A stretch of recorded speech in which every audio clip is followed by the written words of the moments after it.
through Congress dealing with the issue of criminal justice reform. It's a major, major bill that, and so you need to be aware of what is being talked about, what is being discussed, what's on the minds of committee members, things along those lines. And so you have strong bipartisan support for this bill. And so we want to make sure that you are up to date about what is going on. And so we're going to have that for you on the show as well. So it's always great. Lots of things we got going on. But I always start the show this way. I try to start the show thinking about one thing, a thought, thinking about a word or something that will inspire you, that will get you thinking, that will get you motivated, that will cause you to say, I never thought about it that way. And I want to deal with vision. I want to deal today with vision. I was talking to a guy in Dallas who played golf with Jim Brown. Jim Brown, the greatest running back to ever play in the National Football League. And what was interesting about Jim Brown, when you're playing golf, you know, typically you don't stand right behind somebody because you don't want to be in their swing. And so you can just sort of stand off to the side. So off to the left or to the right, no big deal. You just hit your ball. So guy couldn't do that with Jim Brown. Jim Brown did not, Jim kept telling him to move. I need you to move. And the guy was like, why the hell does Jim keep telling me to move? Because you see, Jim Brown had tremendous peripheral vision. Jim Brown was right-handed, so Jim Brown didn't want the guy standing in front of him, to the side of him. He didn't want the guy standing behind him. In fact, Jim Brown didn't even want the guy standing at a 45-degree angle to him. Some of you may say, well, Roland, I don't understand why Jim went to those lengths. It's because as a running back, Jim Brown had tremendous peripheral vision. Jim Brown's vision was so amazing, it was as if Jim Brown could see behind him. Again, some of y'all saying, I'm not really getting this thing, Roland. I'm not getting this thing. In order for Jim Brown to be a great running back, Jim had to know who was coming at him from his backside. Jim had to know who was coming at him from his weak side. Jim had to know what was happening to his right and to his left in order for him to plant his foot in the ground and to make a cut, to know where the hole was. Great running backs have tremendous vision. They see things differently than everybody else. Let me go to basketball. Spud Webb had this video game at his house, and you had to find the discrepancy in the video, and you had to tap it on the screen in order to build up your points, and whoever had the most points won. And so I was playing this game with Spud, and Spud said, Roland, you can't beat me. Spud said, Roland, I know you can spot it, but you can't spot it as fast. I said, well, Spud, why? Spud said, because I have point guard vision. As a point guard, my vision is different than that of a traditional person. Because a point guard sees the whole floor. A point guard has to see the guy who's running from the wing. I'm talking about vision, y'all. I'm talking about vision. One of the things that separates good people from great people is vision. It's vision. What I've discovered is that what frustrates great people the most is when they are working with other people who don't have vision. They are not seeing things differently. They are not looking down the path. People with great vision see around corners. People with great vision anticipate something long before anybody else. That's why you are able to pass the ball to that person on the wing, a no look pass, because you have great vision. Other people have to look at the person, stare the person down, and pass the ball to them. Magic Johnson was the master of the no look pass. He was looking one way and passed the other way and totally throw you off balance. That's because he had great vision. I believe that what separates good from great people is vision. So what's happening today, you are on your job and you are in your relationship and you are in your marriage and you have great vision, but you're trying to get other people around you to understand your vision. And you are frustrated. It's driving you crazy because you are seeing stuff differently and they're looking at you. You end up thinking you the crazy person. Because not everybody has great vision.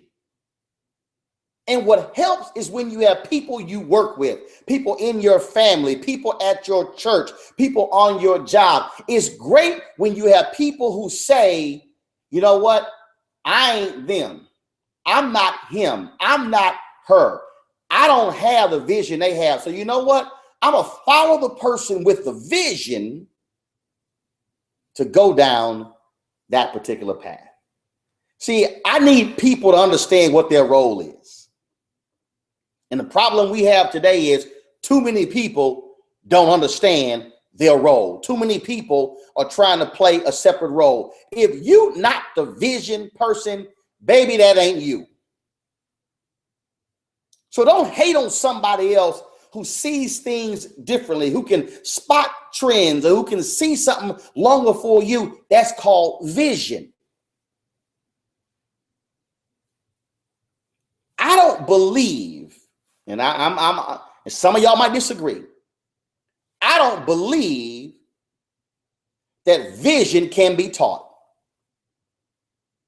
I believe that vision is instinctive. I believe that vision has been developed and built over a period of years. And then when it finally manifests itself, then you have success. Ask yourself the question, am I a person of vision, or am I conditioned, or do I follow those with vision? Am I designed to be the worker, or am I designed to be the visionary?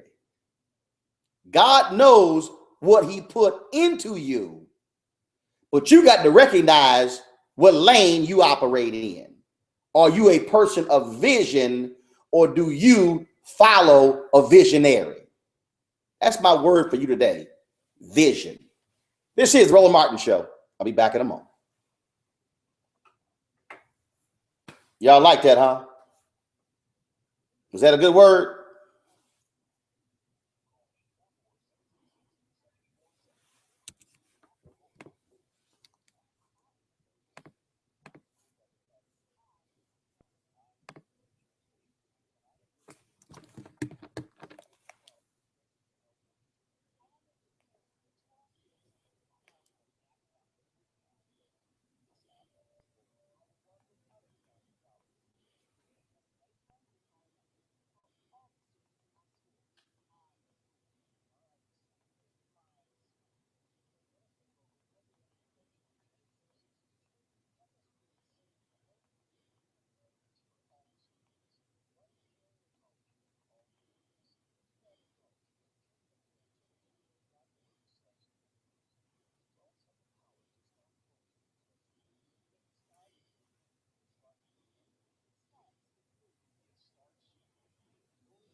For the love.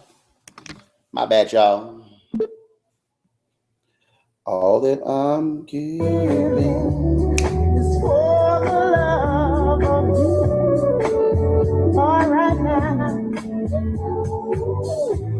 Lovely as a ray of sun that touches me when the morning comes, feels good to me. Yeah, my love and me.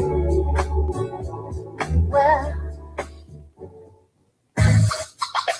it's time to get back to the issues that matter. Let's get back to the Roland Martin Show.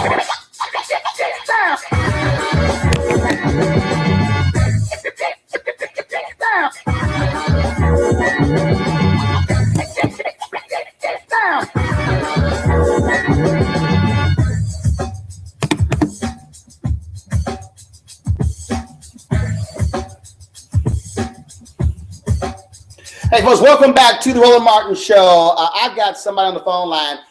Let me tell y'all how this thing works. Okay, this was not what I was going to talk about today. This was not what I was going to focus on in this first hour. But I am a God-led person. When God puts something in my spirit to talk about, into what God says, because I don't know who is listening. I don't know who is listening live. I don't know who is listening on the radio. I don't know who is listening on social media. I don't know who is listening to our podcast, because somebody might need to be encouraged or helped out on this very issue.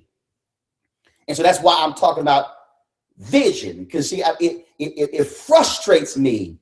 It bothers me immensely when it bothers me when you know where you're going and when you know exactly what's going to work, as God has been leading you, and then others around you are struggling and they're fighting your vision. And I'm a firm believer, sometimes when people keep fighting your vision and battling you, it's time to replace your team. Uh-oh. Some of y'all got real nervous. Ask any coach if you got fellow coaches or players who are fighting your vision. Sometimes you got to get you some new coaches and some new players. And so I sent a text out literally 3 minutes ago to my next guest, Pastor John Jenkins, founder of First Baptist Church of Glenarton in Maryland. He's a bad brother. He's an anointed brother. And the reason I think Pastor Jenkins, this is why Pastor Jenkins, I think, is important, why I text him. Because, and I'm going to let him tell it, Pastor Jenkins is not an ordained minister. Right, Pastor Jenkins? I am an ordained minister. I'm sorry. Brother Roland. You ordained? But it was like, but you didn't go the traditional route. Right. I don't have a seminary degree. I don't even have a bachelor's degree as far as that's concerned. That's why I wanted to call you. Because again, you have folk out there, they've got multiple degrees and they've gone to seminary and they've been trained. And I'm not dissing all of that. I'm not saying that's bad. But God gave you a different vision for the path that you went on. Well, I do want to make one little quick correction. I'm not the founder of my church. Our church is 97 years old. So I'm the seventh pastor in the line of pastors. But you took it to a whole new level. God empowered us and gave us a vision. I love what you're talking about. When you talk about vision, God gave me a vision for what the church could be and where the church could go. And the reality is God has taken it way beyond, as we say in our church, what I even envisioned. It's just a matter of being able to see what it is God wants to do and where he wants to take you and move in that direction and then leave the results to God. And God has certainly, for First Baptist Church of Glenarton, taken us well past what I ever dreamed or imagined. So what happened when God gave you the vision for what you're doing now in terms of being on that path? And did you ever say, but God, that ain't what I did, and that's not my degree, and I didn't go, I'm not going over here, going over there. What was that conversation like? You know, I grew up in church, so I've been in church for most of my life. I think since I was 9 or 10 years old, my mom started taking me to church. And the whole course of my life, I see God planting ideas and thoughts in my mind about how to do things differently. And I think it boils down to God placing in me a desire to function and do things that's not the way it's traditionally and normally done. And that's been one of the things that I think has made my ministry and our church so unique, that we don't follow the traditional path. So, you know, God stopped putting those ideas in me. But as you said earlier, Roland, there are always people who want to keep the status quo. They always want to keep doing it the way it's always been done. They want to say words like, we've never done it that way before, or we've never done it like that. But it takes somebody with vision and faith and hope and confidence and the ability to be a risk taker to go out and do something that may not be the way it's been done traditionally. But did you ever at any point say, I don't have those papers. I don't have those degrees. Did you ever doubt your own lack of did you doubt the vision because you lack the so-called credentials that people normally say you need? I would be less than honest if I said to you that I didn't, because of course I did. I did have questions and doubts. Can God use me? Can I become something? Can I be an instrument of God? Can this thing work? Of course you have doubts. Anybody who has anything worthwhile doing is going to be against the norm, and often it's going to be things that you've never seen done before. One of the things I did, Roland, is we sold a traditional church. You know, here's the church, here's the steeple, open the door, there the people kind of thing. Glass windows, pews, cross on the outside of the church. I pastored one of those traditional churches. I got called to my home church, and that's what it was. We moved from there into a warehouse. We bought a warehouse, a store warehouse, and converted it into a church. At the time that I did that, very few churches in the country did anything like that. Matter of fact, I had to travel to Chicago to see the one church that I had seen do that, to see what they had done. But now it's the norm. It's the thing that many churches, hundreds, thousands of churches are doing that now. But when I purchased that warehouse and converted it into our church, it was out of the norm.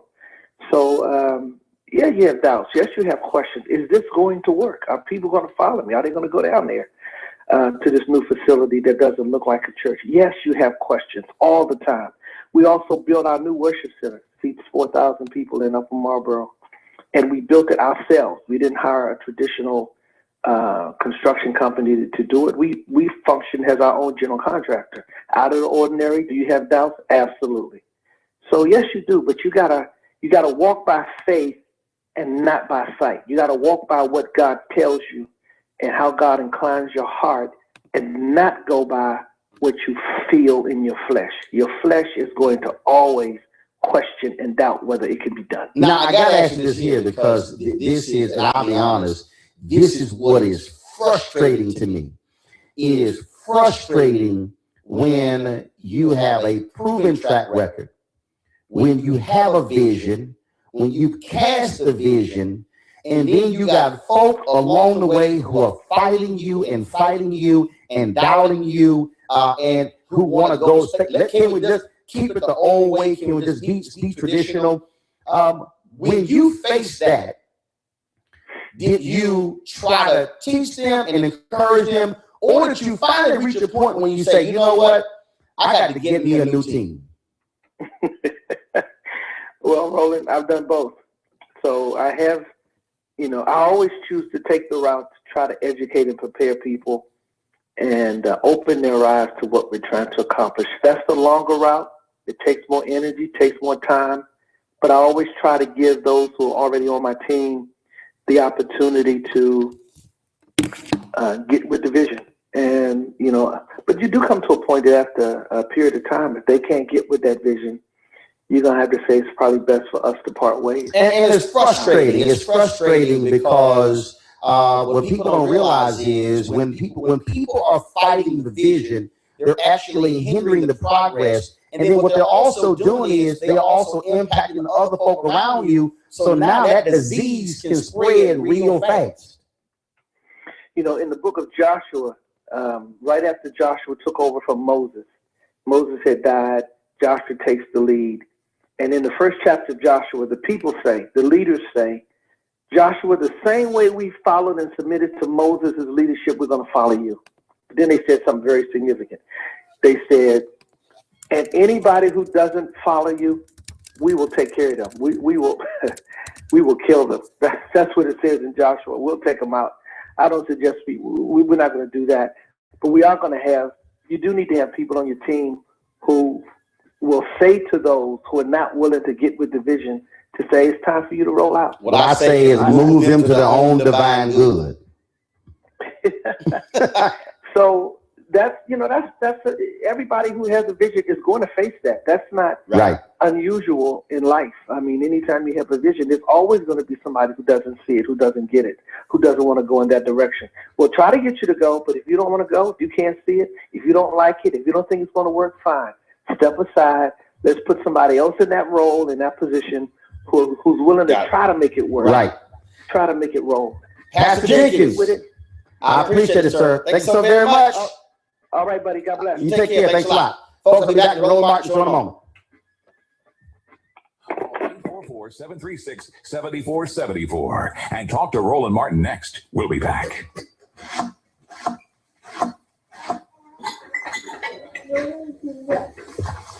Can you tell if the surfaces in this kitchen are crawling with bacteria that could cause chronic arthritis? Listen. Can't, can you? You can't see it either. Wash surfaces, utensils, and hands frequently with soapy water while preparing food, especially when handling raw meats or eggs. Raw food may contain bacteria that can make you very sick, or worse. 1 in 6 Americans will get sick from food poisoning this year, and roughly 3,000 will die.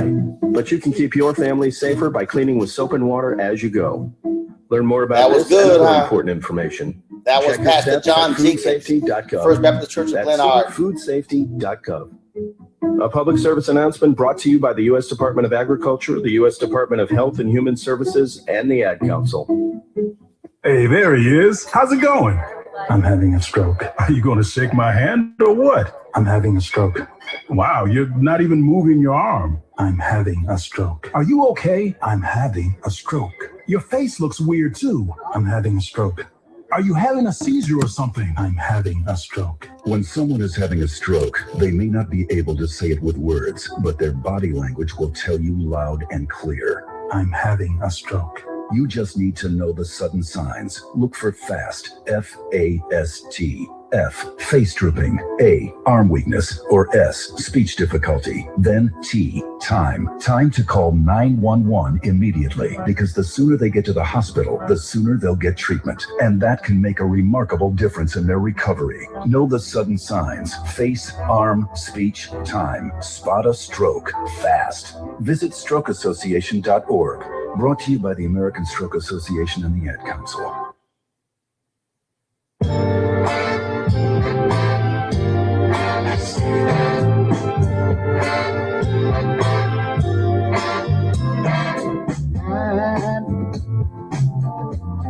I'm so in love with you. Whatever you want to do is all right with me.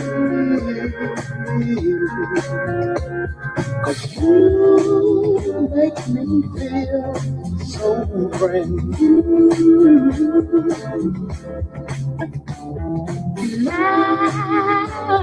want to spend my life with you.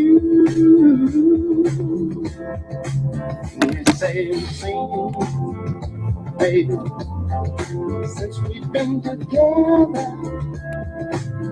Oh, loving you forever is what I need. Let me be the one you come running to.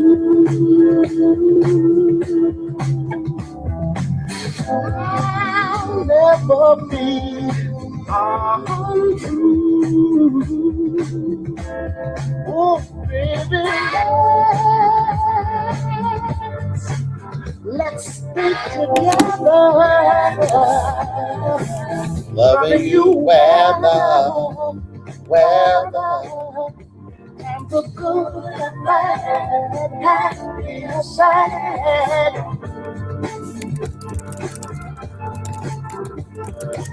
Ooh, yeah. Yeah, the times are good and bad. It's time to get back to the issues that matter. Let's get back to the Roland Martin Show.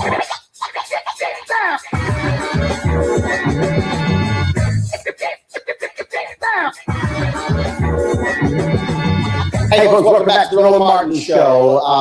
Let me tell y'all something. I told y'all how these things happen. I follow God. God speaks, and I just move. And I was driving home. I'm doing my radio show from home, and this thing, it was bugging me because I'm dealing with this even in my own life, casting a vision, and I've been repeating it, and I'm pushing folk and trying to get them to see it. And what ends up happening is that folks are fighting it, and they're getting emotional about it, and people getting mad about it. And I'm going, do understand that I know where we're going. I know where we can go. I know how powerful it can be when we get there. So don't fight me. Just listen and say, now I got you. And so we just heard from Pastor John Jenkins, senior pastor, First Baptist Church of Glen Arden. Now I want to turn to next guest. You've heard him on the show before. He's been on my TV One show. He's the author of several books, motivational speaker, Dr. Willie Jolly. He joins us right here on the Roland Martin Show. Doc, how you doing? Jack, I've been back from San Jose, California. I just left my hotel room. I'm on the Get Motivated tour, as we were talking when I was on your show. I replaced Zig Ziglar, so we're here in San Jose today. And I said to the gentleman as I left my room, I saw a gentleman walk up the hall. He said, "Hey, you're pretty happy today." I said, "Didn't you hear I won the lottery?" He said, "What? You won the lottery?" I said, Yeah, I won the lottery. He said, "When?" I said, "This morning." He said, "How much did you win?" I said, "Oh, I ain't win no money. I woke up this morning. I got another shot at it." So I'm doing great, man. I'm blessed and grateful and glad that I have a few minutes on with you, on my way over to the arena, a few minutes to speak, and just grateful. And I just heard you say you had my pastor, John Jenkins, on. Yes, I did. And so I'm a member of First Baptist Church of Glen Arden. I'm on his staff over there when I'm in town to help whatever he needs. And so grateful that you got a great 1-2 punch this morning. The thing that Willie, here's what has been getting me, and it eats at me, because what happens is it's like you cast a vision, and you know where you're going in your life, and what happens is you might have co-workers or family members or church members, or you might have just other folks who are fighting it. I believe this, and you might tell me I'm wrong. I don't believe, Willie, that everybody is a visionary. I don't think they are. They have the capacity to be. Now, they have the capacity, but they are not. Correct. Everybody is not a visionary, but everybody has the capacity to be a visionary. If you will do what you just said, cast the vision, write the vision, make it plain that he that reads it may run the race. If you're willing to do the work, you can get a big, bold, great vision, but most people are not willing to do the work. They're not willing to do the things you would encourage them to do. And I think the vision, I think that vision thing, Willie, when you talk about cast that vision, I believe vision, I won't say starts, but a significant part of vision is literally believing the impossible. And when somebody says, man, we can't do that, visionaries will stand there and I've done it, Willie. I've been in a situation where somebody said, man, we can't do that. And I will stand there and sit there for 2 hours because I'm going to figure this thing out because I know it's possible.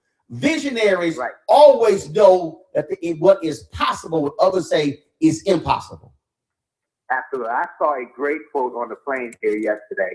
I was reading a book on the plane, and it was a great quote. I had to capture it. It said, if you ever see an impossible achievement, know that there's a impossible dreamer who stands behind it.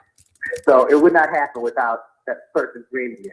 Everything you see, everything you touch, everything you use in your daily experience started in someone's brain, started in someone's head, whether it's a telephone. I'm talking on a mobile phone now. Who would have thought this 100 years ago that we would be able to talk and walk without any cord anywhere in the country? Started in somebody's brain. The fact you're talking on a microphone started in somebody's brain.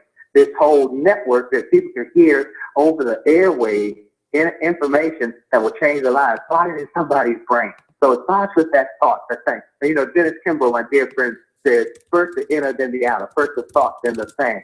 And so once you start with the thought, then you can start to develop the thing. But you got to be willing to dream big dreams. I was in Tulsa last week with the tour, and a gentleman came up to me. He said, can I have a minute of your time? I said, sure. He said, man, you changed my life today. I said, thanks. He said, now here's what I need. I'm 33 years old. I'm married. I have 2 children. I'm struggling here. And I said, let me tell you something, young man. It was meant for you to come up to me because, see, at the age of 33 is when I struggled with my life. At the age of 33 is when I said, I've got to change my future. At the age of 33, I started praying for a vision. I said, God, give me a vision. And if you give it to me, I promise I will run with it. And he told me that I was going to become a speaker, and I was going to write books, and I was going to do television and radio, and I was going to have my wife work with me, and we were going to travel the world. And I had to be big enough and bold enough and crazy enough to believe that it was possible. Now, and you've done the same. Well, see, that's funny. With all the things we talked, and you've done the same. That's funny you said crazy. That's funny you just said. The reason I say it's crazy because as I was driving home and as I was struggling with this whole issue, I called a couple of friends of mine, and this is exactly how I started the question, the conversation. Am I the crazy one or not? And I said, am I the crazy one or not? I said, because surely it's got to be me. I said, surely it's got to be me.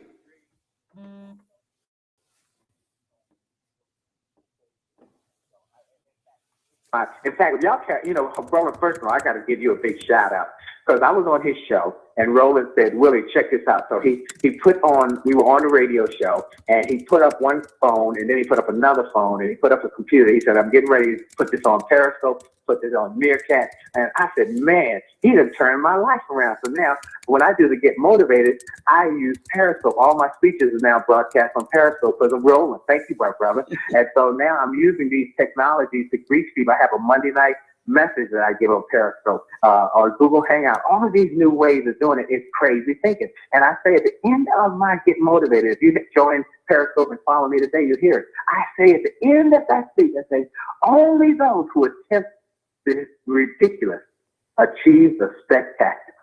You got to be willing to attempt the ridiculous. Who would have thought two brothers two bicycle makers, two brothers go into a bank in the early 1900s, and they say, hey, Mr. Banker, we'd like to get a loan. Oh, okay, gentlemen, what would you like to do? You want to expand your bicycle business? You want to get new materials? So, no. We want to build a flying machine. Guard? Somebody call a guard. These boys are crazy. And they said, we're going to build a flying machine called an aeroplane. Orville and Wilbur Wright. They thought they were crazy when they went in that bank. Wait a minute. I'm going to give you one that's current. GoPro. Yeah. GoPro has revolutionized mobile video, small cameras, has revolutionized extreme sports. But people don't realize The dude who founded GoPro was a surfer. He was a surfer. And all he wanted was to be able to see himself on his surfboard and to capture the video. That's what he did. He was a surfer.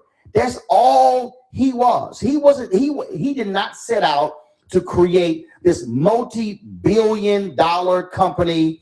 That's all it was. He built a camera that was on a wrist, and he was like, "Hey man, we just want to, check ourselves out." And that's exactly what he did. And they kept going and going and going and trying something different. And what is funny, the Oprah has her series Belief that's on OWN.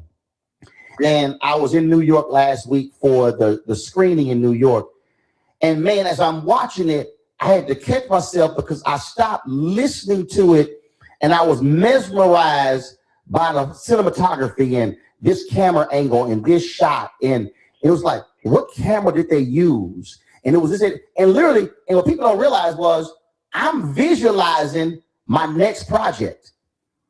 And I'm looking at the next thing I shoot. And I'm looking at their techniques. And I had to catch myself saying, I should be paying attention. But I was wrapped up in how visually festive and gorgeous it was. And that's what I'm saying. You're always in that space where something captures your mind or your attention. Absolutely. And only those who are willing to see it. See, it's willingness to see and say, okay, I'm willing to try something different. And that's why we want to encourage people. And I do that with my book, with my radio, with my television. In fact, I encourage everybody to go to my website, williejolly.com. Go to my all access page. On that all access page, I'm giving away free resources to help people to get a bigger vision, helping people to get over their limiting thinking, helping people absolutely free, because I believe that the more we help others, the more it comes back to us, not from them, but somebody. The Bible says, as you give, so shall it be given unto you. It doesn't mean that a person is going to give it to you, but it's going to come to you. And so what we want to do is encourage people that, look, you can do this. And that's why I'm so grateful for you having a show like this, where you are willing to say to people, look, folks, we want you to do more. We want you to be at the top of it. That's right. We want that for you. And that's, if you see that, that's what's about to happen. Really? I appreciate it, man. Thanks a lot. Man, God bless you, man. I'll talk to you soon. Absolutely. Appreciate it, folks. This is the Roland Martin Show. Back in a moment. Call 844-736-7474 and talk to Roland Martin next. We'll be back. We got adopted. Over the years, I came to know the full story of what really happened, and she had since she was 17. I know that she wanted us to have a better life. The way she saw things going, it wasn't a good environment to raise a kid. The fact that she did that just shows how strong of a woman my mother is. To just be given a chance to be who she wanted us to be, that means a lot to me. And I thank her each and every day for it. I wouldn't be the person who I am today, and I like the person I am today. I've learned that love is what makes people who they are. I've learned that love helps you make the hard decisions. Without love, you can't know nurturing, and without nurturing, you can't grow. And I knew I was loved, and I was part of a family, so that was what's important to me. For more information.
It's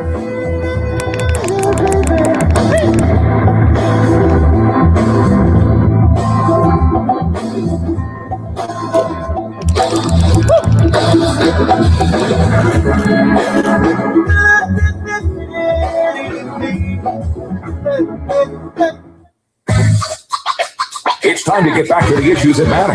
Let's get back to the Roland Martin Show.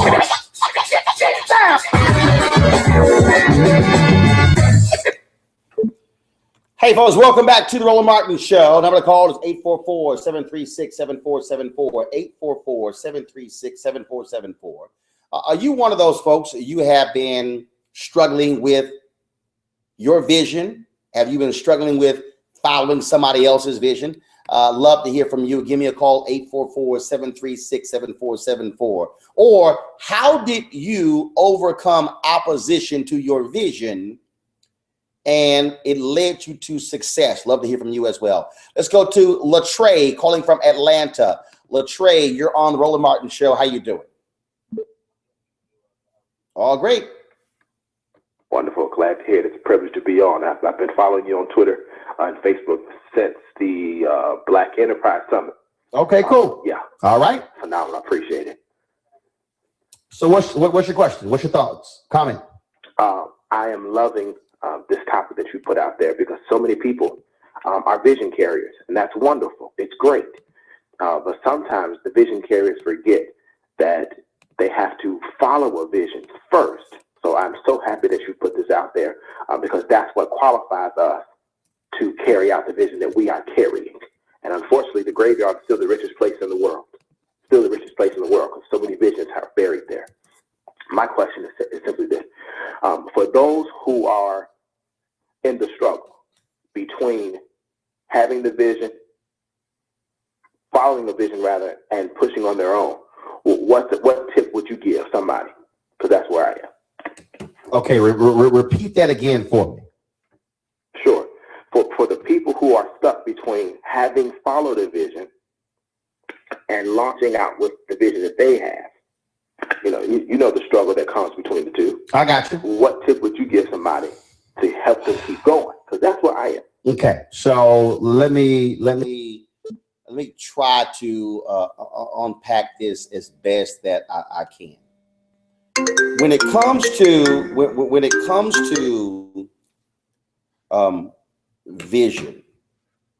vision,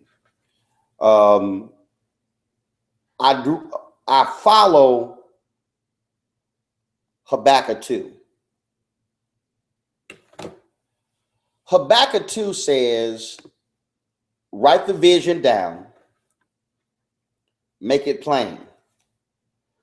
But there's an important point that we often ignore. The part where it says wait. Now, this is hard for some people because what happens is we don't like to wait. It says, write the revelation and make it plain on tablets so that a herald may run with it. But this is where it keeps up. For the revelation awaits an appointed time. It speaks of the end. It will not prove false. Though it linger, wait for it. It will certainly come and will not delay. Now, here's what that means. You may have a vision, but it's not meant for you right now to be operating and living in the vision. You could still be under somebody else's tutelage. You could be following somebody else. You could be learning from that particular person. And at the appointed time, then you know it's time to now go down your own path. Here's why I love John Maxwell. My wife is one of the I don't know what they call them, John Maxwellites or whatever they call them. They call them something like that. Okay, I don't know what the actual title is, but she's gone all the Leadership Institute. John Maxwell has always been smart enough to know when it's time to let somebody else fly away. Think about that. John Maxwell knows when it's time to encourage somebody to do their own thing. Smart leaders know when to go to somebody and say, brother, you ready? Sister, you're ready. And so what has to happen is we have to be smart enough and in tune with ourselves to know now is the time for me to step away and do my own thing. Because a mistake can be made when we step away too early and we didn't get everything that we were supposed to get under somebody else. And so it's knowing yourself, it's knowing that moment. I can tell you, I knew exactly when I was ready to host my own show. But I didn't say host my own daily show. I knew, I never forget, I signed with CNN in 2007. I was not trying to get my own show at CNN. We negotiated a potential show, but that was never my mind. So when I got there, they wanted me to shoot these pilots. I knew I wasn't ready. I knew I wasn't ready. And so I remember when I shot several pilots, and the head of CNN Worldwide said, we think you're a better puncher than counterpuncher. What he was saying is, we think you're a better panelist than host. Hell, I knew that. And I said, I know. He thought I was going to stop there. I said, no. What I want to know from you, what do I need to work on? This is no lie. What do I need to work on so when I become a host one day, I would have put in the practice on my weaknesses? And he sort of sat back. He thought he was telling me I wasn't ready. I confirmed to him that I wasn't ready, but the vision I had though was I'm going to do it one day. And so I kept, that's 2007. I kept doing stuff. And then he came back around like, we need to give him another shot at a pilot. We need to test something. 2008 comes around. All of a sudden, I end up guest hosting. I end up doing 4 news specials. All of a sudden, then all of a sudden, they tell me at the end of 2008, we may give you your own weekend show. No, we're going to give you your own weekend show. But I knew that wasn't going to happen. But I knew by the middle of 2009, Roland was ready. So when CNN told me we're not going to give you a weekend show, I walked out of John Klein's office, and I wasn't 100 feet out of his office before I was on the phone with Jonathan Rogers, CEO of TV One, saying, Jonathan, they're not going to give me my own show. He said, fine, we will. But in 2009, I knew I was ready for a weekend show, not a daily show. I did Washington Watch for 4 years. I knew without a doubt by 2013, I knew in 2012, I was ready to host a daily show. It manifested itself in 2013. So the point there was, I was working under somebody else's vision who saw me as a panelist, but while I was under their vision, I knew where I was going, that I was going to be a host of my own show. And when I was ready, then I stepped out. And when CNN said, well, we only want you to do us, I said, no, I'm not doing that. And that's how I got my own show. So had Roland turned his back on TV One, I would have never, if I had thought CNN was better than TV One, I would have never got my weekend show. I would have never gotten my daily show. That's how. So you have to know internally, and the spirit will speak to you when they will say, it's time for you to leave. You ready.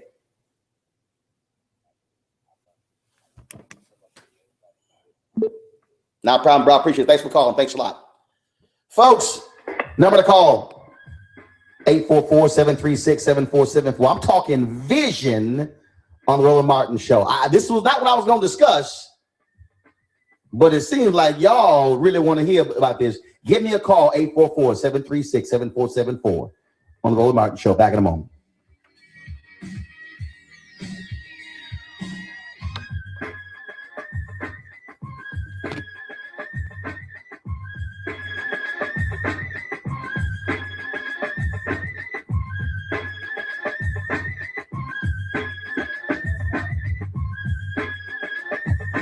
Frisco. Call 844-736-7474 and talk to Roland Martin next. We'll be back. Dave, what are you doing? Just sending a gift to Dave 2037. Whatever. Who? Me in the future. Good morning, I y'all. save a little money from every paycheck as a gift to Dave 2037, so you can spend it on things like anti-gravity boots or a hologram Doberman, something cool like that. I think Dave 2037 deserves it. He worked hard. What are you getting Steve 2037? I guess I was thinking Steve 2037 would just fend for himself. Well, all right, but don't expect to be borrowing my anti-gravity boots. You want to have money in your future? You got to start saving now. Putting some money from every paycheck into a savings account or contributing to your 401k can make a big difference later. Put away a few bucks, feel like $1 million. For free ideas and easy ways to save, go to feedthepig.org. That's feedthepig.org. Hey, let's just hope Steve 2037 doesn't get his hands on a cold time machine, because he is going to come back here and knock some sense into you. This message brought to you by the American Institute of Certified Public Accountants and the Ad Council. A promise was made. A promise that hit the beaches of Normandy. A covenant that split the skies over Berlin. A vow that captured Iwo Jima. A promise was made. A solemn oath that liberated Seoul. A sacred trust that defended Quezon. A pact that dug in Da Nang. A contract that weathered Tet. A promise was made.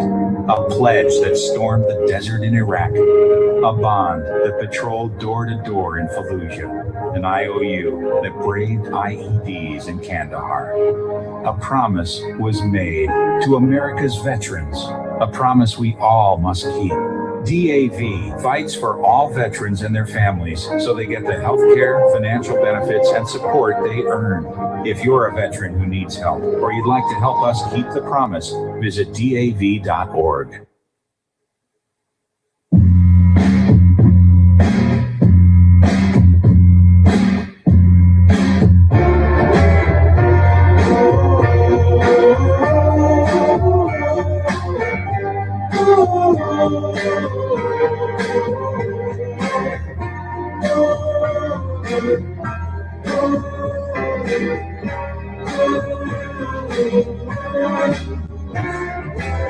As I walk this land of broken dreams, I have visions of many things, but happiness is just an illusion, filled with sadness and confusion. What becomes of the broken hearted who had love that's now departed? I know I've got to find some kind of peace of mind.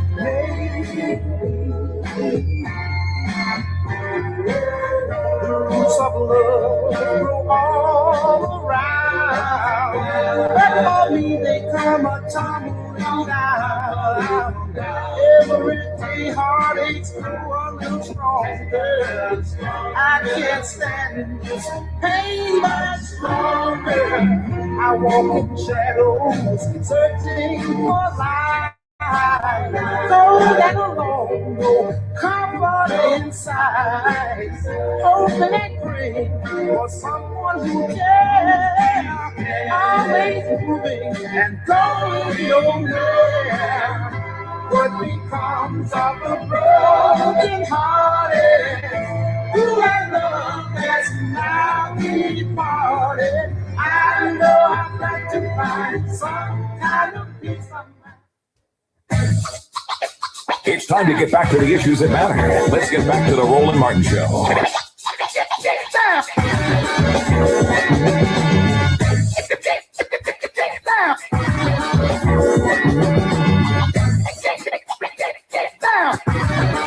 Welcome back to the Roland Martin Show. Number to call is 844-736-7474. 844-736-7474. You know, it's the thing that is interesting when we have this subject, and it really is interesting, is folk get mad at you because you got vision. I mean, other people will get mad at you. And you're like, really? Really?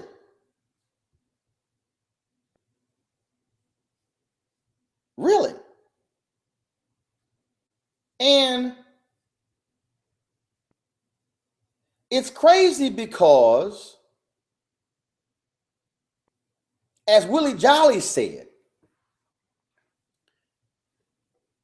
we are not able to have any of the amazing things in life unless somebody had that vision. And you are going to come and get, man, there are folk, man, they're going to sit here and they're going to fight you. And they're going to sit here and they're going to yell, scream, kick, get mad. And I've always been thankful just to have some people who, man, understand it. And who says, I'm going to ride with this cat. Who I'm telling you.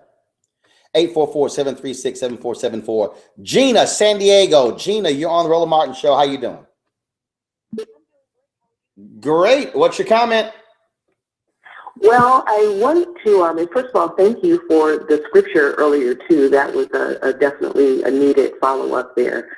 I have been blessed with a great vision to help young people, and it's a program that's going to be working with families and schools and everything. And I find it interesting that as I continue to push, and to be honest, if I knew how extremely difficult it would be to get there, I never would have embarked on the journey. Now stop right there. Now stop. Now I want you to stop right now. I want you to stop right there. Okay. Because what you just said is what every visionary understands.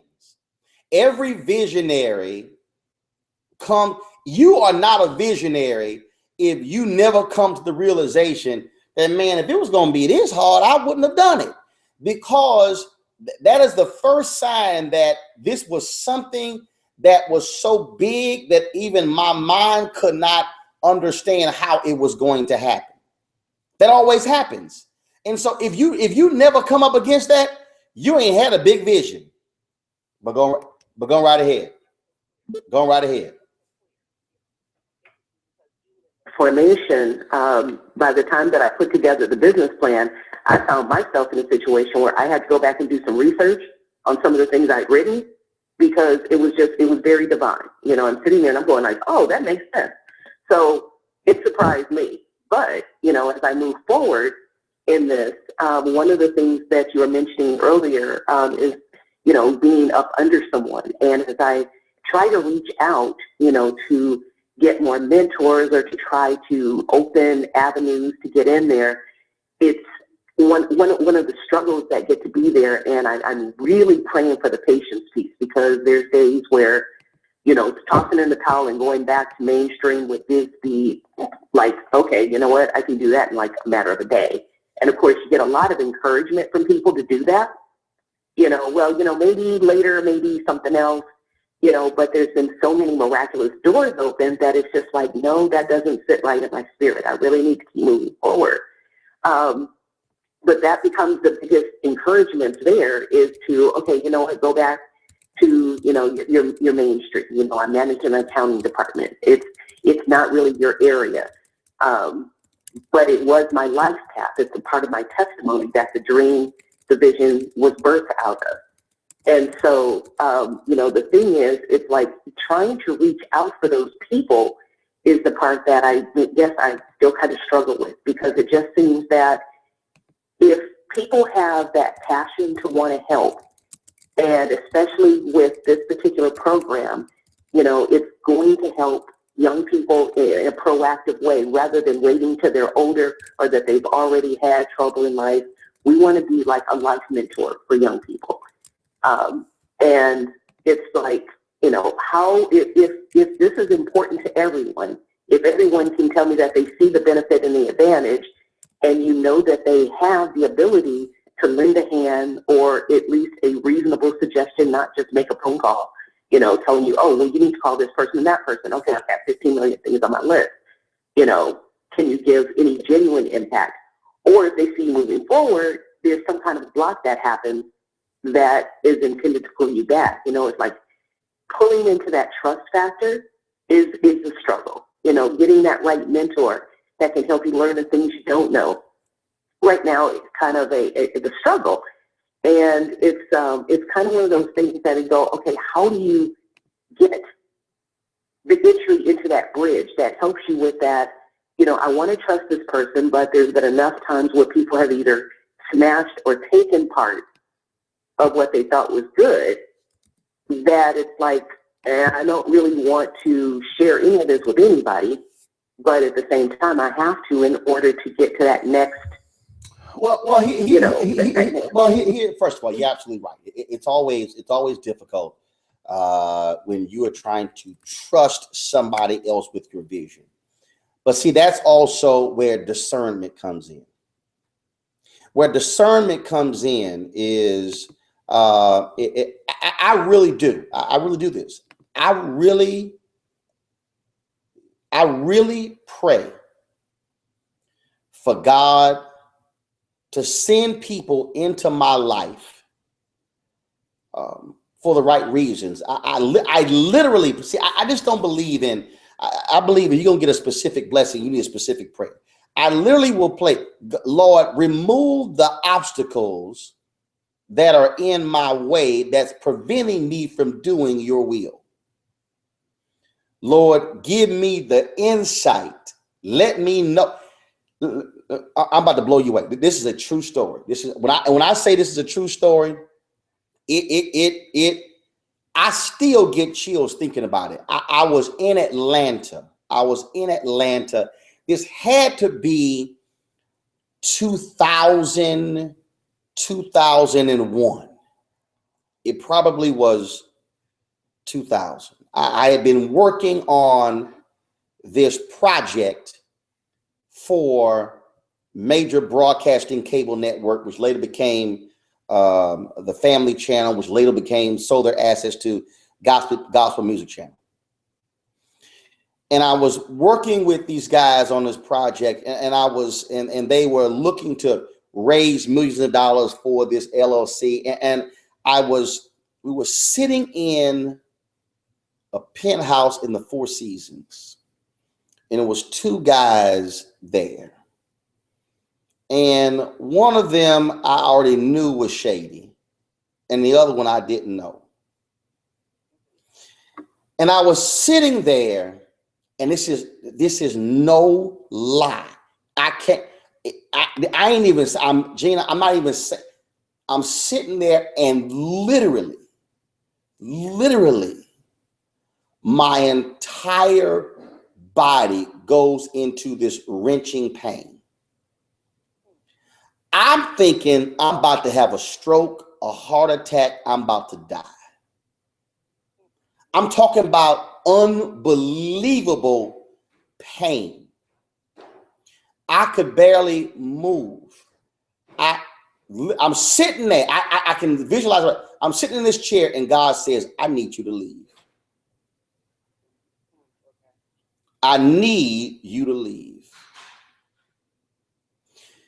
When I say I tried to stand up, when I say I was moving as if I had 50-pound concrete blocks on my feet.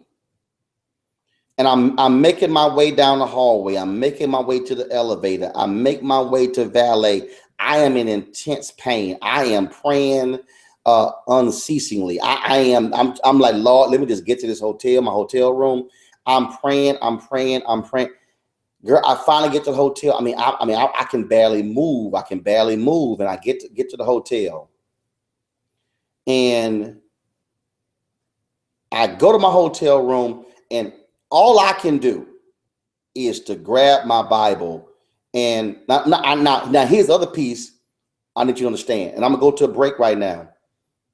But I'm gonna put you on. Just hold on, y'all. I was born and raised Catholic, so I wasn't one of these cats who knew scripture back and forth.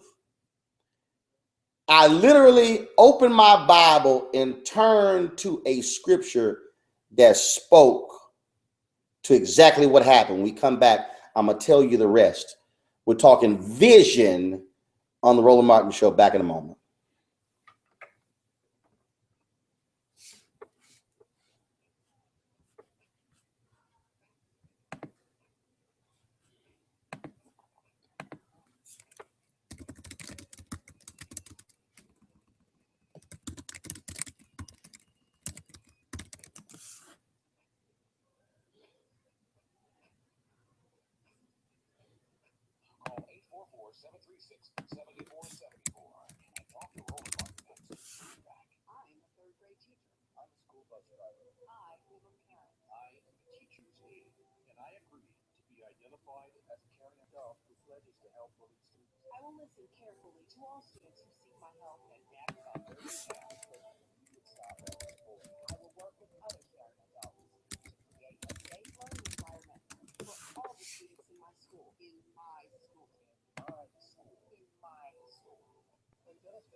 A message from the National Education Association.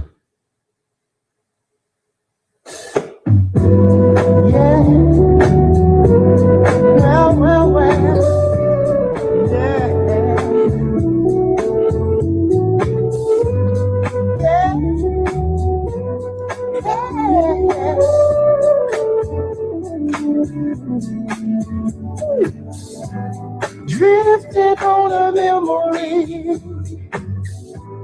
Ain't no place I'd rather be than with you. Yeah, loving you. Well. Day will make a way for night. All we'll need is candlelights and a song. Yeah, soft and long. Well, glad to be here alone with a lover unlike no other. Sad to see a new horizon slowly coming into view. Yeah, I wanna be living for the love. Oh, yes, I am. All that I'm feeling is for the love of you. All right now. Lovely as a ray of sun that touches me when the morning comes, feels good to me. Yeah, my love and me. Well, It's time to get back to the issues that matter. Let's get back to the Roland Martin Show.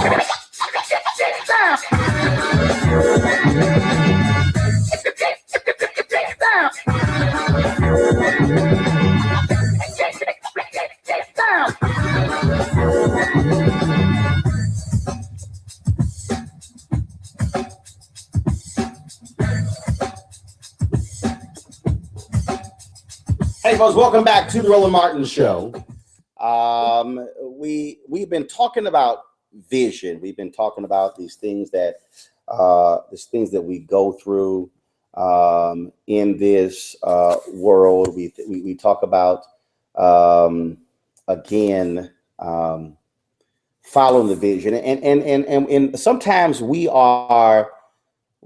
find ourselves sitting in the presence of evil. So I was talking to Gina. Gina from San Diego is on the phone line, and Gina. So I'm telling the rest of the story. So I was sitting in there, and pain comes across my entire body, and man, I'm like, okay, I don't know what I'm supposed to be doing, and I literally go to my I go to my hotel room. I open my Bible and literally turn to a Bible verse that talked about being in the presence of evil. Being in the presence of evil. And God told me, I could not have you doing business with those two individuals, because those two individuals, there is nothing good about them. And then God said, now I'm going to need you to go tell one of the gentlemen they need to change their ways, or I am not going to honor what they do in business. I was like, I ain't saying this. And God says, well, you're gonna have to deal with that pain. So pain went away, no lie. So a couple days later, we're at lunch, and I'm with several other people, and we're talking. And one person brings this man's name up. The pain literally returned to my body.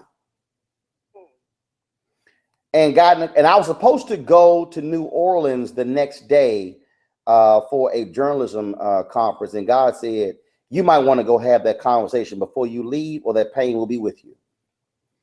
And I called the brother up, and I went and met with him, gave him the word that God had, and I left. Pain went away. God said, you did exactly what I told you to do.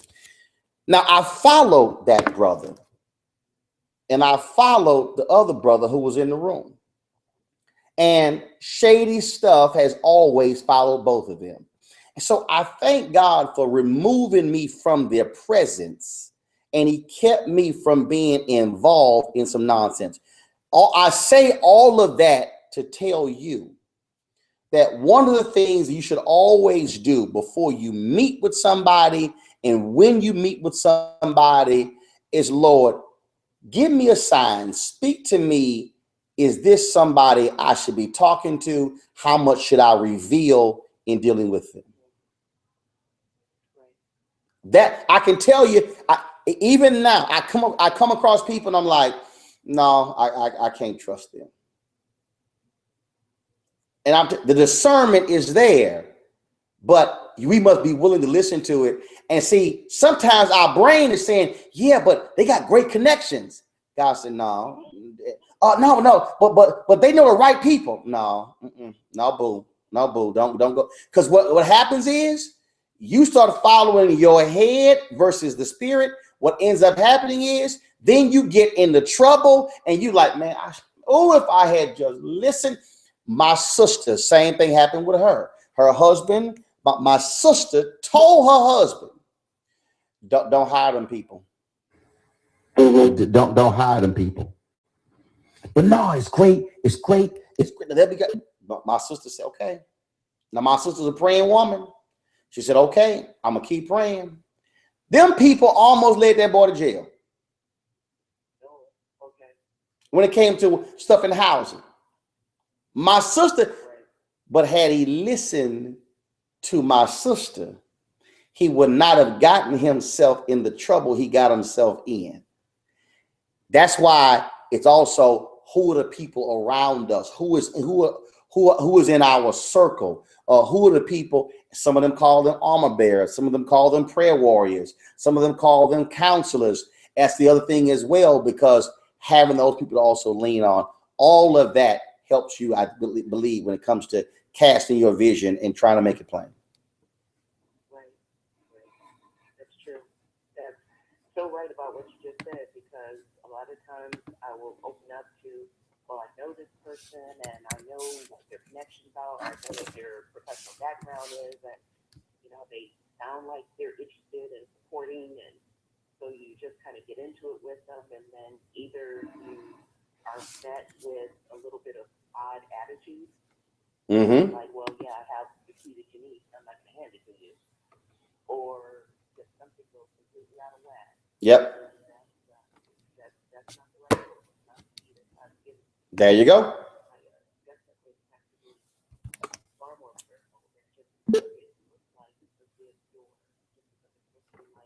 The reasonable way. So. Oh yeah, no. Let's be clear. Every door is not a good door. Yeah. And that's the piece. Every door is not even remotely a good door. And I'm telling you it is the hardest thing for a lot of us to know and understand, is because it looks great, man. We want to do it, man. We want to go down that path. And it's like, don't do it. Don't go down that path. Don't do it. Yeah. And then we start regretting that we went down that path. And it's like that's how it always happens. That's how it always happens. Yep. Right. All right. True. Well, look, good luck with it. So much. I appreciate it. Thank you so very much. Thank you so very much. Thank you. All right. Keep doing well. All right. Thanks a lot. So, folks, your number to call is 844-736-7474, 844-736-7474. I really hope somebody is helped by this, because it's difficult for us to try to pay attention to everything. But I'm gonna tell you something, man. It will blow you away when you put the right people around you.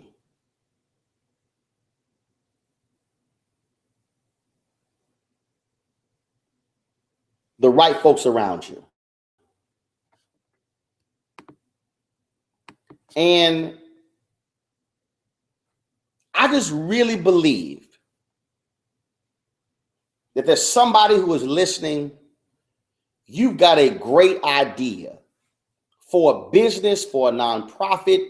You've got a great idea for a book. You've got a great idea. I mean, I can go down the whole line. And you have been fighting this thing. You've been fighting it and fighting it and fighting it because of fear, and also because you have been stuck when it comes to that vision. And see, don't think I'm not there. There are parts of the vision that God has given me that I'm doing, and there are things that I've been procrastinating on. It's the same thing. You have to be willing to listen and follow. And man, when you do that, all of a sudden you look up and you realize how things are beginning to move and how things are changing, man, in your life, man, come on. Come on. You cannot be held back. Folks, if you have a vision, make it plain. Cast that vision. And if there are people on your team who are unwilling to be ride or die, it's good. Some folk got to get off the train, but the train never stops running. The train never stops going.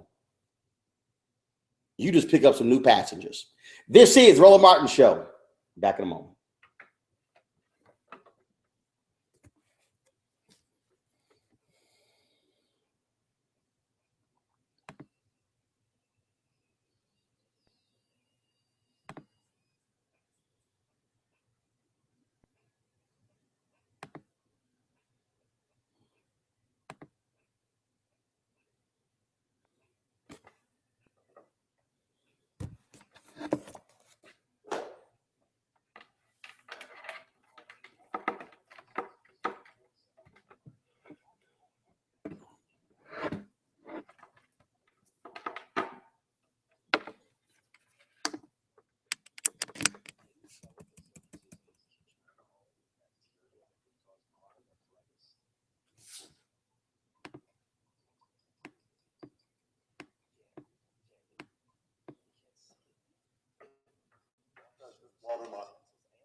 And like you, and I enjoyed watching how this all works out for the betterment of the.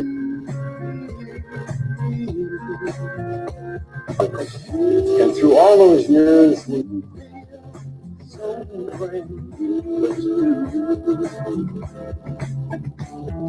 I want to spend my life with you. You say things, baby, since we've been together, loving you forever is what I need. Let me be the one you come running to. I'll never be untrue. Oh, baby, let's stay together. Loving you better, I'm the good and bad, happy and sad.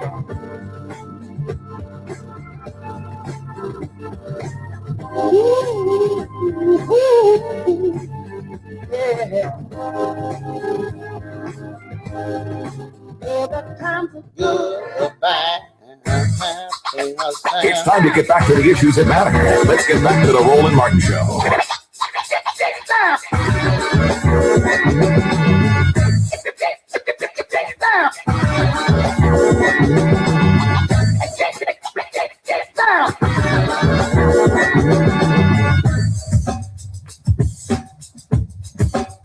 Hey folks, welcome back to the Roland Martin Show. Glad to be with you.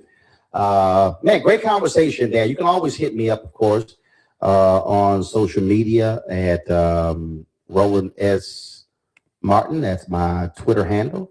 So I appreciate you guys hitting me there. It's always great to hear from you. It's always great to be able to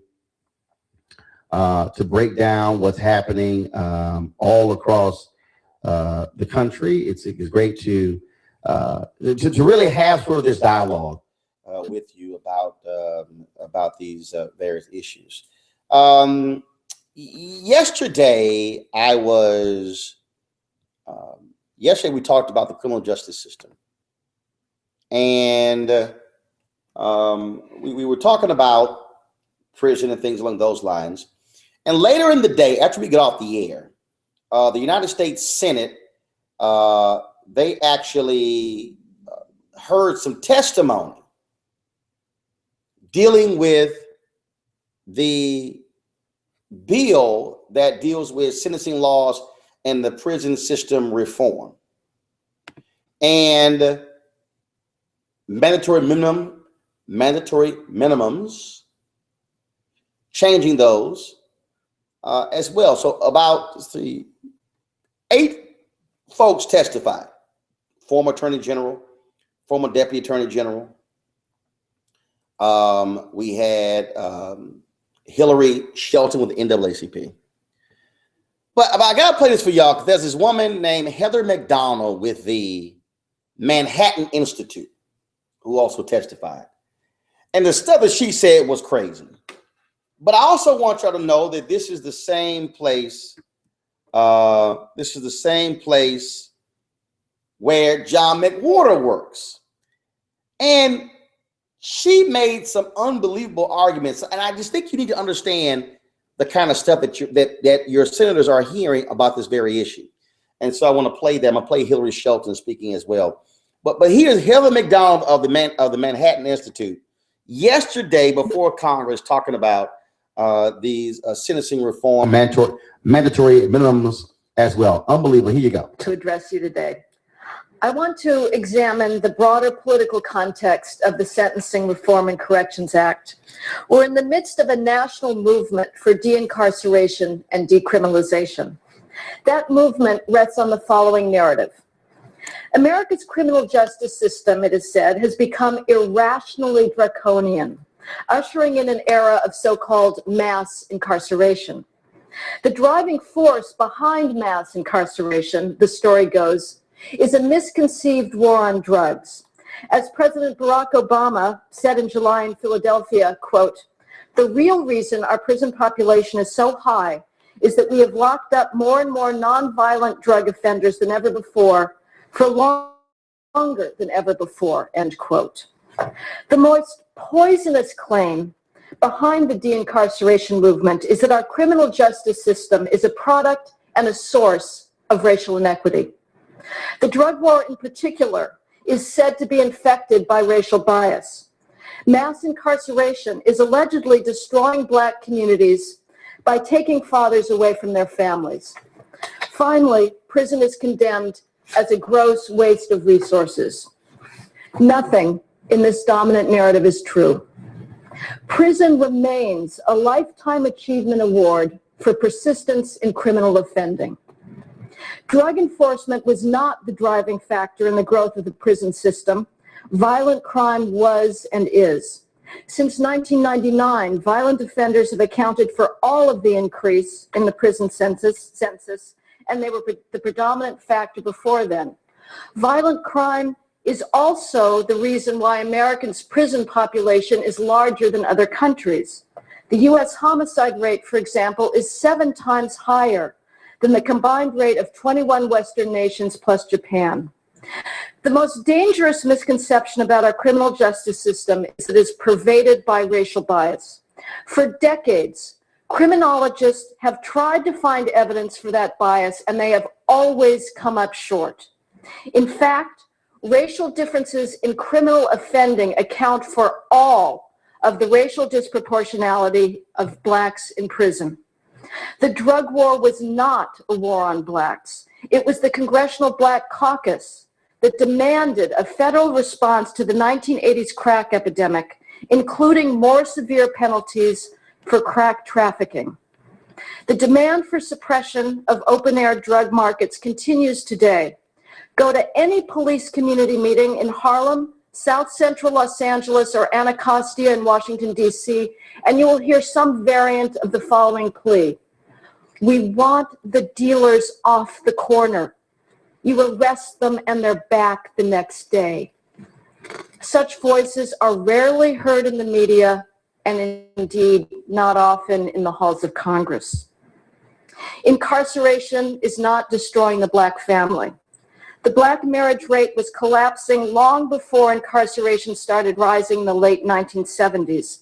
Indeed, the late Senator Daniel Patrick Moynihan wrote his prescient call for attention to black out-of-wedlock child rearing in 1965, just as that era's de-incarceration and decriminalization movement was gaining speed. It is crime, not incarceration, that squelches freedom and enterprise in urban areas. And there have been no more successful government programs for liberating inner city residents from fear and disorder than proactive policing and the incapacitation of criminals. Compared to the costs of crime, prison is a bargain.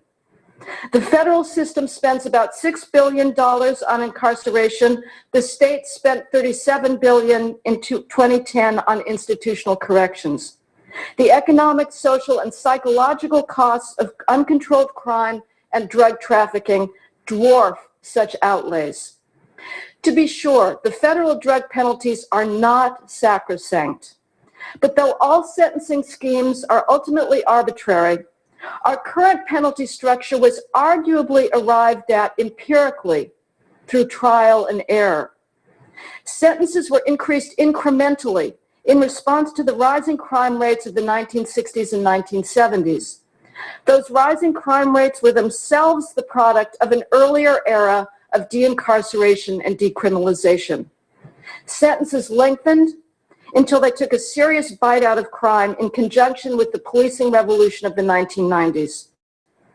As has been noted today, crime is shooting up again in cities across the country.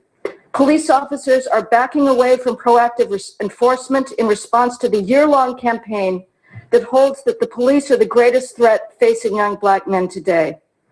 With pedestrian stops, criminal summons, and arrests falling precipitously in urban areas, criminals are becoming emboldened.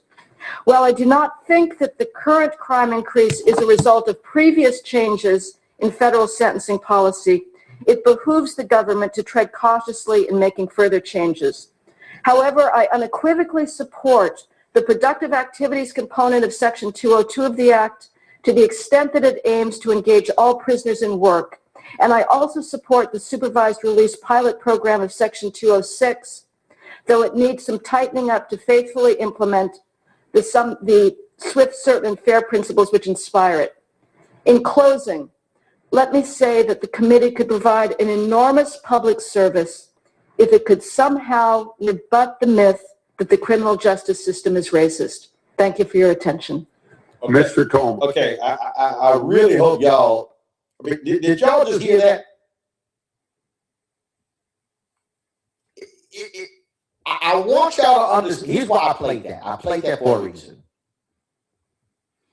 I played that because you need to be fully aware of the kind of testimony that is being given to United States senators. That group, the Manhattan Institute, that's the same group where John McWhorter is a fellow. I hope some of y'all are hearing me. That is the same group. That is the same group where John McWhorter is a fellow. These are the kind of people. Oh, I hope you rebut that our prison system is not racist.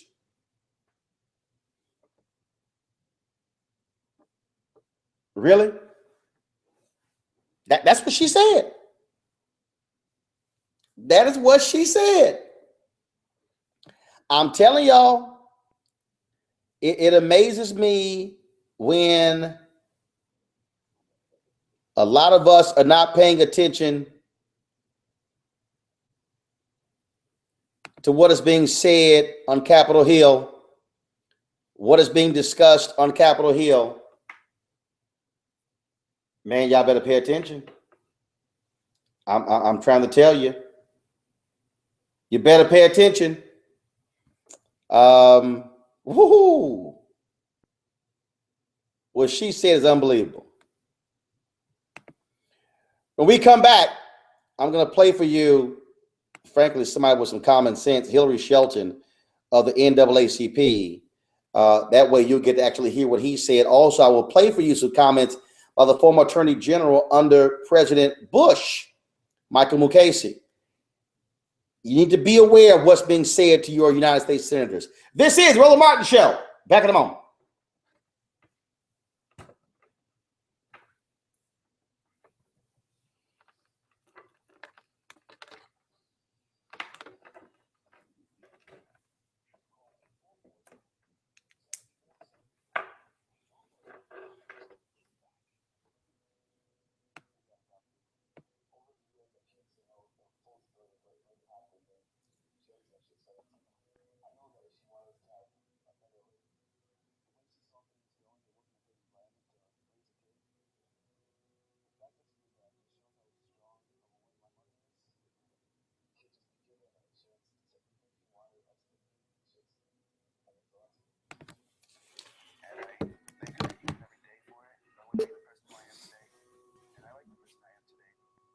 I've learned that love is what makes people who they are. I've learned that love helps you make the hard decisions. Without love, you can't know nurturing, and without nurturing, you can't grow. I knew I was loved, and I was part of a family, so that was what's important to me. For more information, visit iChooseAdoption.org. I'm Christoph. And I'm Christopher. And our mom chose adoption. 1, 2, 3, 4.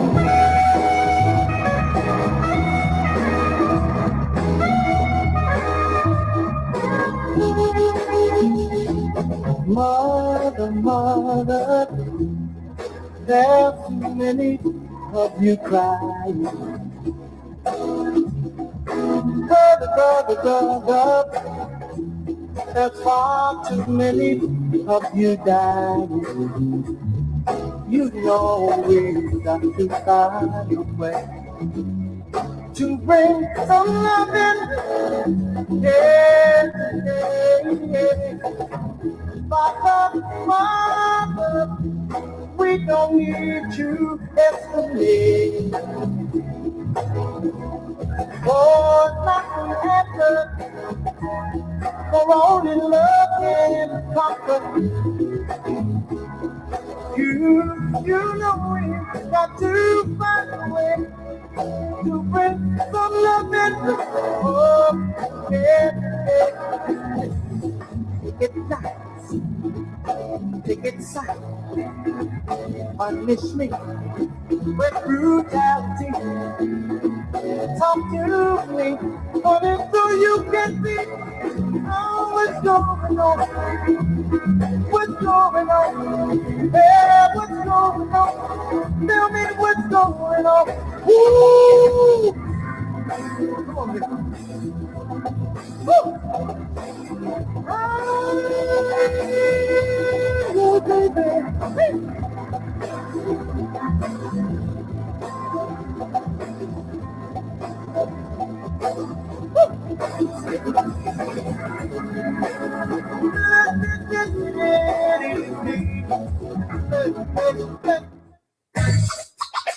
It's time to get back to the issues that matter. Let's get back to the Roland Martin Show.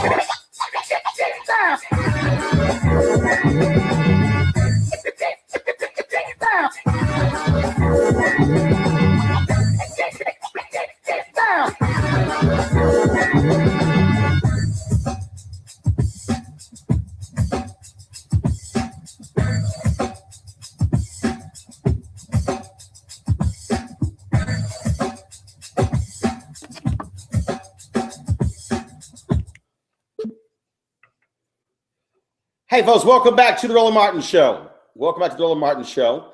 I've been talking about this whole issue of prison reform and what is happening when it comes to sentencing reform. There was a hearing yesterday on Capitol Hill on this huge criminal justice bill that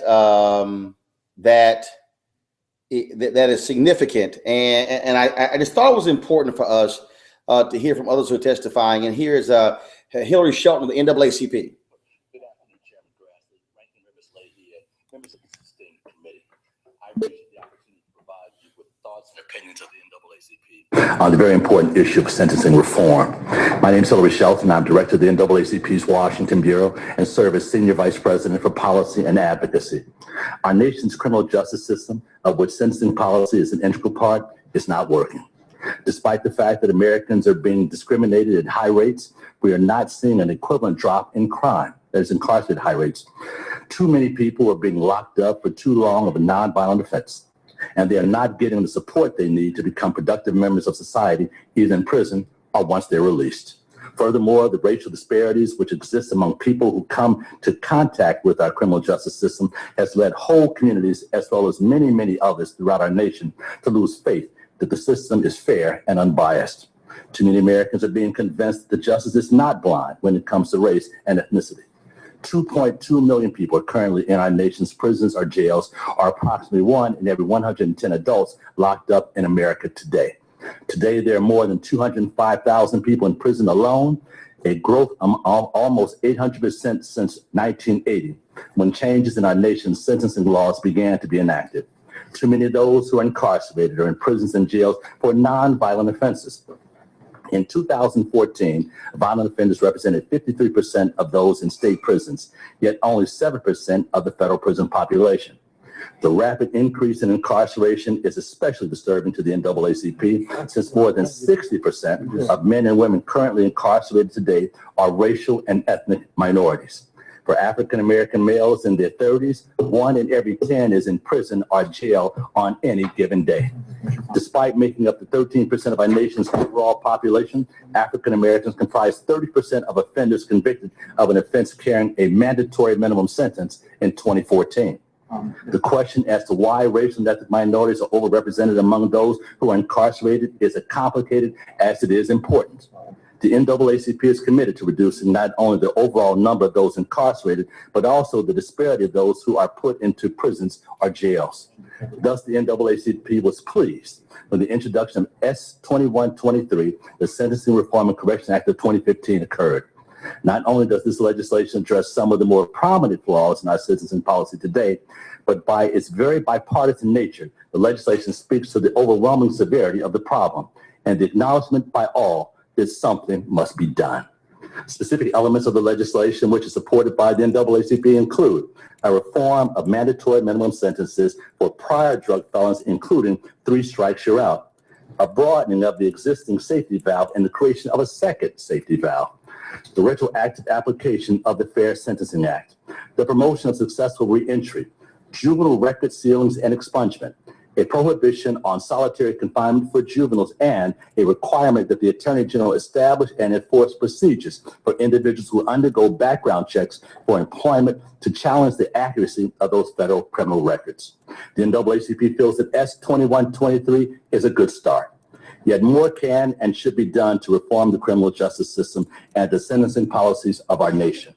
The NAACP looks forward to working with the committee and others like-minded lawmakers and interested parties to enact additional sentencing reform, including we would like to see an addressing of all mandatory minimum sentences, an increased use of evidence-based sentencing alternatives, including drug, veteran, and mental health courts, a concentration on using prison space for career and violent criminals, reducing recidivism through educational and job training opportunities for prisoners. This includes restoring Pell Grant eligibility for prisoners, among other steps. In-depth reports to Congress by the Department of Justice on the extent to which reforms have addressed both over-incarceration and racial disparities. Chairman Grassley, Ranking Member Leahy, allow me to conclude my testimony by sharing with you but one anecdote of an individual who will be helped by this legislation.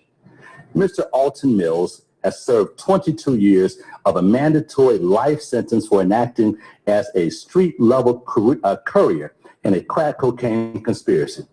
At his 1994 sentencing, the federal prosecutor conceded that the thrust of the evidence against Mills was that Mills did whatever the drug ringleaders told him to do. Prior to his federal life sentence, Mr. Mills had never spent a single day in prison. He received a mandatory life sentence only because the prosecutor contended Mr. Mills' 2 prior probation sentences for simple crack possession involving less than 5 grams on each occasion warranted a mandatory lifetime imprisonment. Mr. Mills' sentence was particularly harsh because every person above him in the drug conspiracy, including the multi-kilogram cocaine supplier and 3 supervising leaders, will be released in prison by 2020 before him. Unable to apply his discretion at the 1994 sentencing, federal judge Marvin Aspen called the sentence farcical and cruel and unusual. With no avenues for legislative or judicial relief, Mr. Mills' only hope at that point is clemency. S2123 would render Mr. Mills eligible for a petition for a reduction in his sentence, which would lead to his release from prison in the near future. It is our hope. Mr. Mills' case is but one example of the problems with our current sentencing policies. The NAACP is pleased to work with this committee and to produce and enact legislation to abate and eventually end the racial injustices that plague our criminal justice system today. Mr. Chairman, I thank the committee again for inviting me here today and stand ready to answer your questions. Thank you, Mr. All right, folks, that was Hillary Shelton with the NAACP. Now, again, this is important. See, there's a lot of people out here who will say stuff like, man, NAACP, they ain't doing nothing. You just heard them lay out a phenomenal story. Now, Hillary spoke before that crazy woman with the Manhattan Institute. But you need to understand, this is why we have to have voices on Capitol Hill. This is why we have to have people who are representing our interests, because otherwise the likes of the Manhattan Institute, they're going to dominate the conversation. This is why these other voices matter. And I just don't think we can overlook that reality. We cannot overlook the reality of what happens when there are folks who are not representing our interest, who are driving a conversation, and man, they gonna say stuff to these folks. And these are the lawmakers. These are the very people who are writing law. And you need to be aware. See, I always go to C-SPAN. I'm playing this from C-SPAN right now. I do that because you just need to understand the nonsense that is being fed on Capitol Hill. This kind of nonsense being fed every single day, folks. Every day. And we have to be aware of that. Here's Michael Mukasey, who was Attorney General under President Bush, speaking before Congress.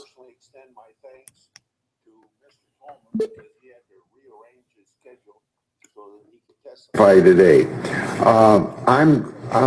Normally I'm pretty darn lenient on how long people run over 5 minutes, but I would like to, I'm not going to cut you off in the middle of a sentence, but I hope maybe after, if you go 1 minute, I'll wrap the gavel and you'll stop. Go ahead, General Mukasey. Thank you, Mr. Chairman. And I'm grateful to the chairman, the ranking member, and the rest of the committee. I've submitted a written statement that constitutes my testimony here, and I'm not going to burden either the committee or the record by repeating it. It's easily summarized. I think that sentencing is a matter not only for judges, but for the political branches as well, including particularly the Congress, and that I think this bill achieves the proper balance by preserving mandatory minimums where they're necessary, and yet increasing the flexibility with which judges can approach sentencing. I think the principal measure of the success of any sentencing system is not the incarceration rate, it's the crime rate, and that has to be watched carefully. And finally, with respect to retroactivity, I was relieved to hear that it is the department's position that the position of the government on retroactivity is going to be set in each district by the prosecutors in that district where the case was originally brought, and decided, of course, by the sentencing judge, applying all of the standards that are set forth in 3553A of Title 18, the appropriate sentencing consideration. I wanted to play that for you because I want you to hear different voices on this particular issue. We'll be back in a moment on the Roland Martin Show. 844-736-7474 and talk to Roland Martin next. We'll be back. Dave, what are you doing? Just sending a gift to Dave 2037. Who? Me in the future. I save a little money from every paycheck as a gift to Dave 2037, so he can spend it on things like anti-gravity boots or a hologram Doberman, something cool like that. I think the reentry group continued my own education, and I am now an advocate for all the grandmas, moms, and daughters that I left behind. Don't expect to be born with anti-gravity. Even if the bill you are want to have money in your future, you got to start saving now. Putting some money from Thank every you, Mr. paycheck Cook. into a savings account or contributing to your 401k can make a big difference later. Put away a few bucks, feel like $1 million. For free ideas and easy ways to save, go to feedthepig.org. That's feedthepig.org. Hey, let's just hope Steve 2037 doesn't get his hands on a cold time machine, because he is going to come back here and knock some sense into you. This message brought to you by the American Institute of Certified Public Accountants and the Ad Council. A promise was made. A promise that hit the beaches of Normandy. A covenant that split the skies over Berlin. A vow that captured Iwo Jima. A promise was made. A solemn oath that liberated Seoul. A sacred trust that defended Quezon. A pact that dug into Nang. A contract that weathered the test. A promise was made. A pledge that stormed the desert in Iraq. A bond that patrolled door to door in Fallujah. An IOU that braved IEDs in Kandahar. A promise was made to America's veterans. A promise we all must keep. DAV fights for all veterans and their families so they get the health care, financial benefits, and support they earn. If you're a veteran who needs help or you'd like to help us keep the promise, visit DAV.org.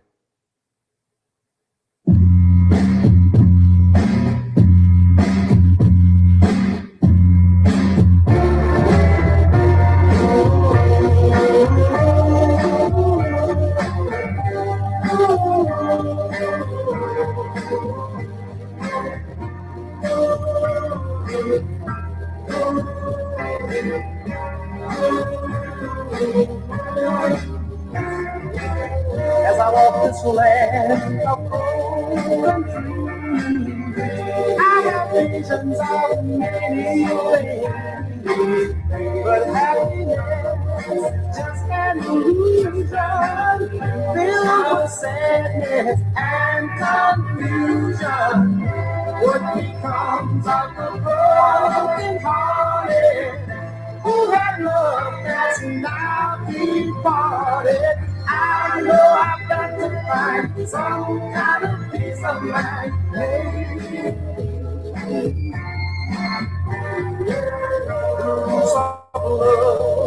All around, but for me they come a tumbling down. Every heartache's through a little stronger. I can't stand this pain much longer. I walk in shadows, searching for light. Cold and alone, no comfort inside. Hoping and praying for someone who cares. Always moving and going nowhere. What becomes of the broken hearted? Who had love that's now departed? I know I've got to find some kind of peace of mind. It's time to get back to the issues that matter. Let's get back to the Roland Martin Show.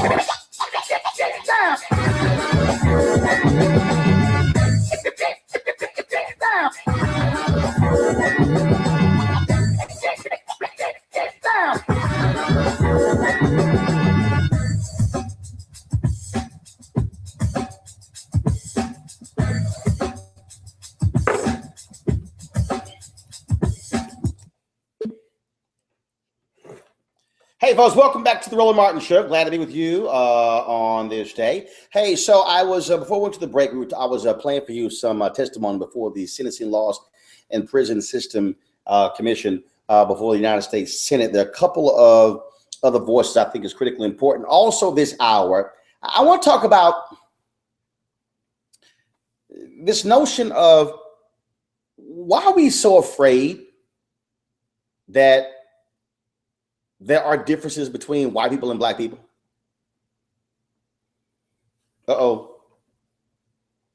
What is it about? Why are we so afraid? The folks over at BuzzFeed Video put together this 33 questions for white people. That's utterly hilarious. I'm going to play it for you. But it's like, whenever something dealing with race comes up, we get, oh my God, real touchy, real touchy. So I'm going to play a couple of things that might capture your attention. But I'm going to play this sentencing hearing information first. Trust me, this is going to be an interesting conversation we have just a moment on the Roland Martin Show. So here's the another speaker at yesterday testimony before Capitol Hill.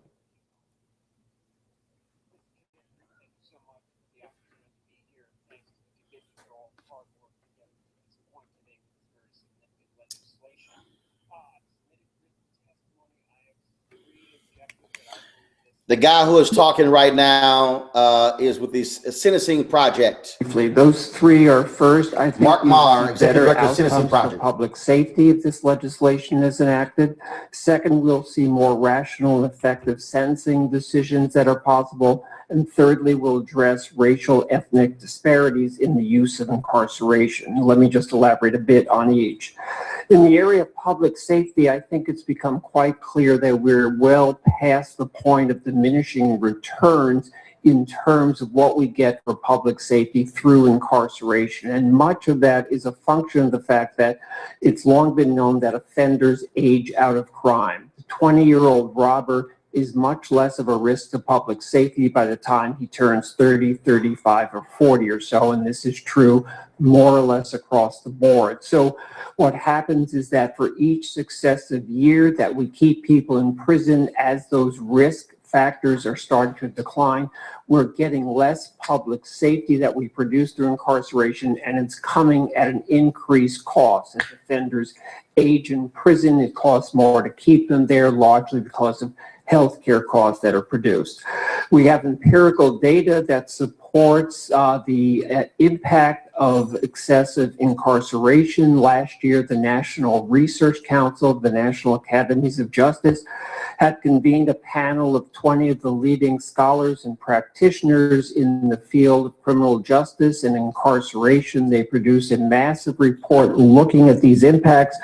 When they looked at the effect of incarceration on crime, their conclusion was that yes, incarceration has some impact on crime, but the scale of that impact was, quote, unlikely to have been large, unquote.